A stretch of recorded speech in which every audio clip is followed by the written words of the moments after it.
is a strategically significant region in northeastern Afghanistan, sharing borders with China, Tajikistan, and Pakistan. However, the Taliban has denied these reports, saying that it has no information of Pakistani soldiers being present in the Afghani territory. Badakhshan's Taliban Police Command spokesperson Ihsanullah Kamgar said the Talibani forces are monitoring the borders. Now, the reports of Pakistani forces initiating actions to capture Wakhan emerged after the recent clashes between the Taliban and Pakistani military forces. Hello दोस्तों, global affairs में आप सभी का स्वागत है और मैं हूं सहमान। ये जो छोटा सा वीडियो क्लिप आपने देखा थ्रू वियॉन, इसमें बताया गया है कि कैसे पाक आर्मी ये प्लान कर रही है कि वो वखान कॉरिडोर को कैप्चर कर सके। वखान कॉरिडोर अफ़गानिस्तान के नॉर्थ ईस्ट में पड़ने वाला एक रीजन है जो इसे जोड़ता है चाइना से और रेस्ट ऑफ वर्ल्ड से, सेंट्रल एशिया से। यदि पाकिस्तान वखान कॉरिडोर कैप्चर कर लेता है तो वो काफ़ी नुकसान पहुँचा सकता है अफ़गानिस्तान को।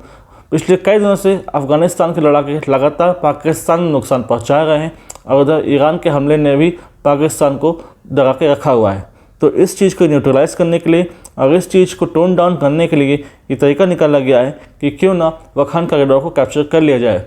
वखान कॉरिडोर से सेंट्रल एशिया और चाइना के रास्ते खुलते हैं और ट्रेड और कॉमर्स ईजी होता है। इसके थ्रू अफ़गानिस्तान अपनी इकोनॉमिक कंडीशन सुधार सकता है।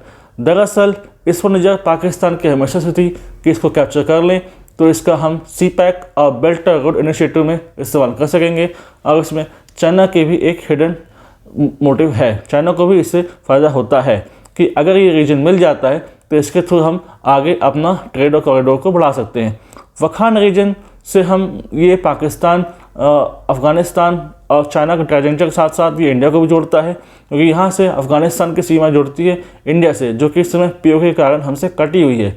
अगर POK हम पा लेते हैं और अगर वखान में पाक आर्मी के फुट पहुँच जाते हैं तो हो सकता है कि वहाँ पर वो टेरर इन्फ्लिक्ट करे और वहाँ के थ्रू वो दोबारा से POK के होते हुए पाकिस्तान ऑक्युपाइड कश्मीर के थ्रू वो कश्मीर में दोबारा मिलिटेंसी बढ़ाए और लोगों के लिए दिक्कतें खड़ी करे और इंडियन आर्मी के लिए दोबारा सिरदर्द टेररिज्म बन जाए। इसलिए वखान के बहुत ज़्यादा इम्पोर्टेंस है इंडिया के लिए, अफ़गानिस्तान के लिए, चाइना के लिए और पाकिस्तान के लिए। सबके हित अलग अलग हैं लेकिन असर चारों पाँचों देशों को होने वाला है।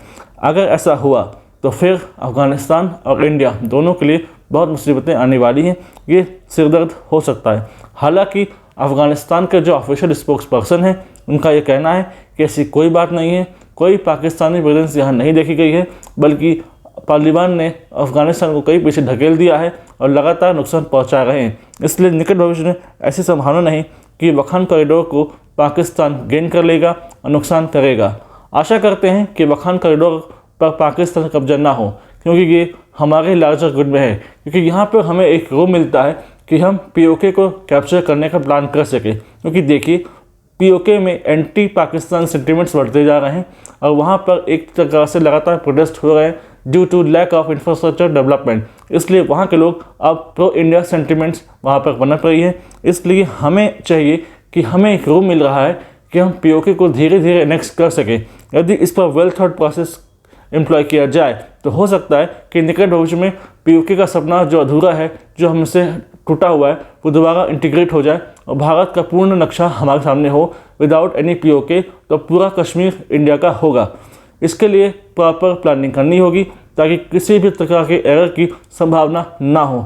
इसमें बहुत मेहनत लगेगी। हालांकि बहुत से डिफेंस एनालिस्ट, डिफेंस स्टडीज ऐसा कह सकते हैं और ऐसा कह चुके हैं कि यही वो समय है जहाँ पर इंडिया को मिल रहा है कि वहाँ पर ये मिलिट्री एडवांसमेंट के थ्रू POK को कैप्चर करे। इसके लिए देखते हैं गवर्नमेंट ऑफ इंडिया क्या सोचती है, क्या वो इसके लिए तैयार है, क्या ये रिस्क हम ले सकते हैं और इस पर हम एक दांव खेल सकते हैं।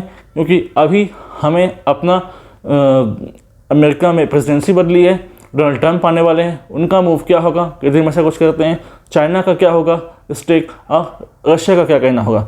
हालांकि रीजन हमारा है, POK हमारा है, इसलिए हमें किसी से पूछने की जरूरत नहीं, लेकिन ओवरऑल जियोपॉलिटिक्स डायनामिक्स क्या होंगे, जियोपॉलिटिकल अरेना में इंडिया क्या स्ट्रक्चर होगा, ये देखना बहुत जरूरी है। इससे रिलेटेड कोई वाटर इन्फॉर्मेशन आती है, I will make a dedicated in this regard.